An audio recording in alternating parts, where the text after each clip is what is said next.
और वातावरण में भक्ति की मिठास घुली हुई है। कहते हैं सावन के सोमवार भगवान शिव को प्रसन्न करने के लिए सबसे शुभ माने जाते हैं। इस पावन अवसर पर प्रातःकाल उठकर स्नान करें और स्वच्छ साफ वस्त्र धारण करें। अब अपने मन में संकल्प लें कि आप पूरे श्रद्धा भाव से व्रत और पूजा करेंगे। पूजा स्थान पर शिवलिंग की स्थापना करें, पंचामृत से अभिषेक करें, दूध, दही, शहद, शक्कर और घी का प्रयोग करें। बेलपत्र, धतूरा और सफेद चंदन शिवजी को अर्पित करें। धूप और दीप जलाएं, फल और मिठाई भेंट करें। अब एयू नमः शिवाय मंत्र का 108 बार जप करें। शिव चालीसा या रुद्राष्टक का पाठ करें और व्रत कथा अवश्य पढ़ें या सुनें। अंत में आरती करें और भगवान शिव से अपनी मनोकामना व्यक्त करें। विश्वास रखें, शिवजी आपकी सच्ची भक्ति से अवश्य प्रसन्न होंगे। श्रावण मास की प्रतिपदा यानी सावन का पहला दिन हिंदू धर्म में अत्यंत शुभ माना जाता है। आज के दिन भक्तों को विशेष सावधानियां बरतनी चाहिए। सबसे पहले मांसाहार, मदिरा और तमसिक भोजन से पूरी तरह बचना चाहिए, क्योंकि यह पवित्रता के इस माह में वर्जित है। सूर्योदय से पहले स्नान करें और स्वच्छ वस्त्र धारण करें। भगवान शिव की पूजा में शांत मन और श्रद्धा से रुद्राभिषेक, दीप प्रज्वलन और शिव सहस्त्रनाम या पंचसूक्तम का पाठ करें। अगर संभव हो तो मौन व्रत रखें। यह आत्मचिंतन और मानसिक शुद्धि का उत्तम माध्यम है। घर में सकारात्मक वातावरण बनाए रखें। झगड़े या कटु वचन से बचें। दान पुण्य करें और जरूरतमंदों की सहायता करें। इन नियमों का पालन करने से श्रावण मास में शिव कृपा और मानसिक शांति दोनों प्राप्त होती हैं। कई बार हम श्रद्धा में आकर बिना सोचे समझे पूजा में कुछ भी चढ़ा देते हैं, लेकिन हर वस्तु का अपना महत्व है। शिवलिंग पर केतकी का फूल या नारियल पानी अर्पित करना शास्त्रों के अनुसार वर्जित है। मान्यता है कि केतकी के फूल पर भगवान शिव ने स्वयं श्राप दिया था, इसलिए इसे शिवलिंग पर चढ़ाना अशुभ माना जाता है। इसी तरह नारियल पानी भी शिवलिंग पर नहीं चढ़ाया जाता, क्योंकि इससे पूजा का पुण्य फल कम हो सकता है। सही नियमों का पालन करके ही पूजा करना चाहिए, ताकि आपकी आस्था और श्रद्धा का पूर्ण फल मिले। हमेशा यह याद रखें कि ईश्वर को वही अर्पित करें जो उन्हें प्रिय हो और जिनका शास्त्रों में उल्लेख मिलता है। यही सच्ची भक्ति और सही पूजा का मार्ग है। शिवलिंग पर जलाभिषेक करते समय विशेष सावधानी बरतनी चाहिए। कई लोग जल्दबाजी में पानी या दूध को सीधे लोटे से जोर से डाल देते हैं, जो कि शास्त्रों के अनुसार ठीक नहीं है। सही विधि यह है कि जल को लोटे या कलश की धारा से धीरे धीरे शिवलिंग पर अर्पित करें।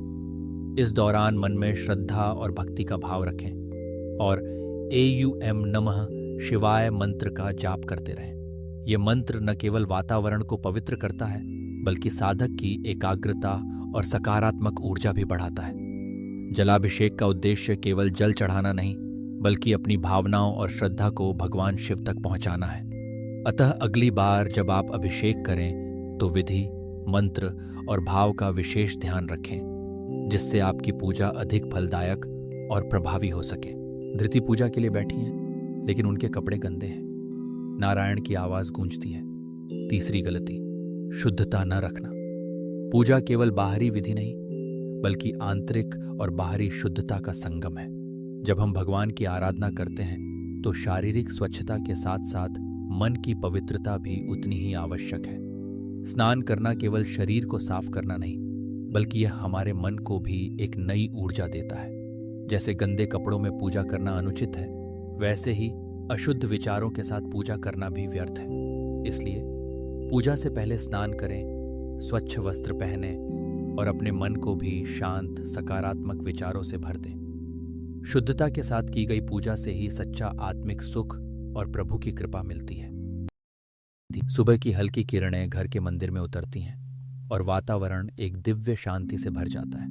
मंदिर की धूल को धीरे धीरे साफ करते हुए आप अपने हृदय को भी निर्मल करने का अनुभव करते हैं। गंगा जल से मंदिर को शुद्ध किया जाता है, जिससे हर कोना पवित्रता में डूब जाता है। फिर थाली में गंगा जल, ताजे दूध की कुछ बूंदें, हरे बिल्वपत्र, धतूरा के फूल, चंदन की सौंधी महक और पंचामृत को सजा कर रखा जाता है। इन सामग्रियों का संयोजन न केवल पूजा की परंपरा को निभाता है, बल्कि वातावरण में एक सकारात्मक ऊर्जा का संचार भी करता है। आरती और मंत्रों की गूंज के बीच आप अनुभव करते हैं कि यह सफाई केवल बाहरी नहीं बल्कि आत्मा की भी होती है, एक नई शुरुआत, एक शुद्ध प्रार्थना के साथ। पंचामृत भारतीय संस्कृति में पवित्रता और शुभता का प्रतीक है।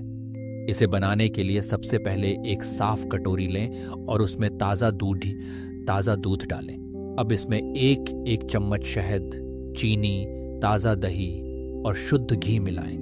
इन पांचों सामग्रियों को धीरे धीरे मिलाते हुए उनका सुंदर संगम देखें। पंचामृत न केवल स्वाद में अनुपम है बल्कि इसमें स्वास्थ्यवर्धक गुण भी छिपे हैं। दूध से पोषण, शहद से मिठास, दही से ताजगी, घी से ऊर्जा और चीनी से ऊर्जा का संचार। यह मिश्रण पूजा पाठ, शुभ अवसरों और प्रसाद के रूप में विशेष स्थान रखता है। पंचामृत का हर कण श्रद्धा, भक्ति और भारतीय परंपरा की गहराई से जुड़ा हुआ है। जब भी पंचामृत बनाएं, उसमें अपनी आस्था और प्रेम भी मिलाएं, तभी इसका महत्व और भी बढ़ जाता है। गंगा जल की निर्मल धारा शिवलिंग पर धीरे धीरे बहती है, मानो पवित्रता का आह्वान कर रही हो। दूध की शीतल बूंदें शिवलिंग को स्नान कराती हैं, हर बूंद में श्रद्धा और भक्ति समाई है। अब पंचामृत, जिसमें दूध, दही, घी, शहद और शक्कर का संगम है, शिवलिंग पर अर्पित किया जाता है। हर अभिषेक के साथ वातावरण में एयूएम नमः शिवाय की दिव्य गूंज उठती है, जैसे शांति और सकारात्मक ऊर्जा चारों ओर फैल रही हो। भक्त अपने मन की आस्था, प्रेम और समर्पण के साथ इस पूजन को पूर्ण करते हैं। यह अभिषेक न केवल बाहरी शुद्धि का प्रतीक है बल्कि अंतरात्मा को भी निर्मल और शांत करने का माध्यम बन जाता है। शिव के चरणों में यह समर्पण जीवन के सभी कष्टों और अशुद्धियों को हर लेता है और मन में सच्ची शांति का संचार करता है। बिल्व पत्र भगवान शिव को अर्पित करने की एक पवित्र और सुंदर परंपरा है। जब आप बिल्व पत्र चढ़ाते हैं तो ध्यान रखें कि उसकी चिकनी सतह नीचे की ओर रहे। ऐसा माना जाता है कि इस विधि से शिवजी को अर्पण सबसे शुद्ध और सराहनीय होता है। कम से कम 11 बिल्व पत्र चुनें। प्रत्येक पत्र में 3 पत्तियां होनी चाहिए, जो शिव के त्रिनेत्र का प्रतीक मानी जाती हैं। श्रद्धा और एकाग्रता के साथ एक एक करके बिल्व पत्र शिवलिंग पर अर्पित करें। हर पत्र चढ़ाते समय मन ही मन एयूएम नमः शिवाय का जाप करें और अपने हृदय में शिवजी का ध्यान करें। यह साधना न केवल आपकी मनोकामनाओं को पूर्ण करने में सहायक मानी जाती है बल्कि आत्मा को भी शुद्ध करती है।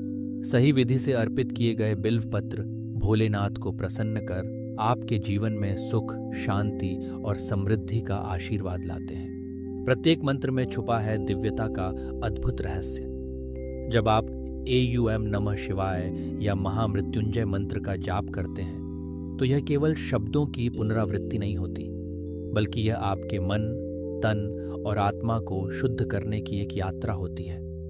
108 बार जाप करने के पीछे गहरा आध्यात्मिक महत्व है। यह संख्या संतुलन और संपूर्णता का प्रतीक मानी जाती है। घी का दीपक जलाना वातावरण को पवित्र और सकारात्मक ऊर्जा से भर देता है। जब आरती की लौ लहराती है तो ऐसा लगता है मानो हर दिशा में प्रकाश फैल रहा हो, अंधकार मिट रहा हो। यह प्रक्रिया न केवल आपके जीवन में शांति और ऊर्जा लाती है बल्कि आपको ईश्वर के और करीब ले जाती है। सरल लगने वाले ये कर्म नियमितता और श्रद्धा के साथ किए जाएं तो जीवन में अद्भुत परिवर्तन ला सकते हैं। मंथन भारतीय पौराणिक कथाओं का एक अद्भुत और रहस्यपूर्ण अध्याय है।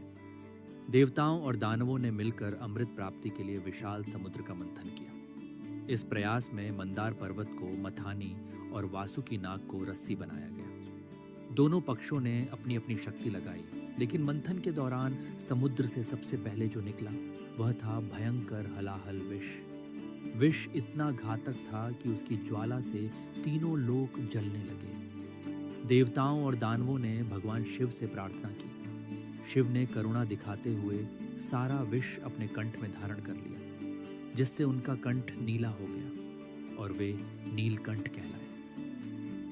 सावन के महीने में शिव की पूजा का महत्व भी इसी घटना से जुड़ा है, क्योंकि यह महीना भगवान शिव की कृपा और उनकी बलिदान की याद दिलाता है।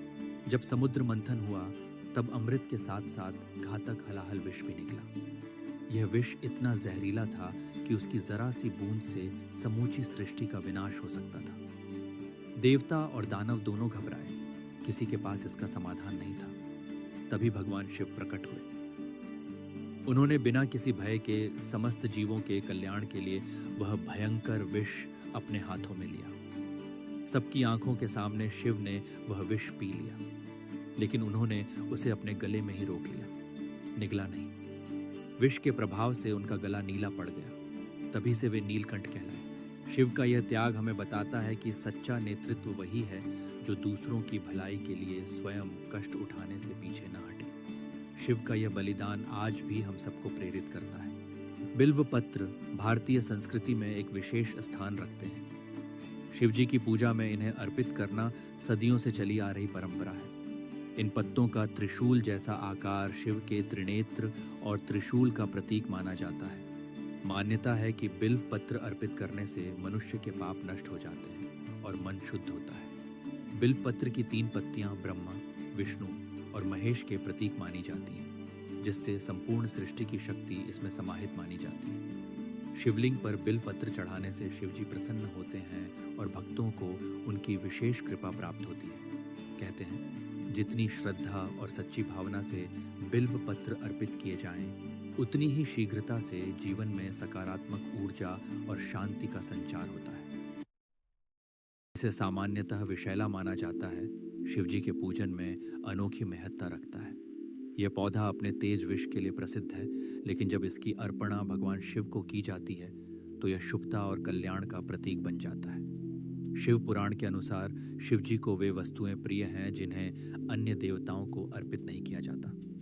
धतूरा उनके गले में पड़े कालकूट विष की स्मृति दिलाता है और यही कारण है कि वे इसे स्वीकार करते हैं। दूसरी ओर चंदन का लेप शिवलिंग पर लगाया जाता है।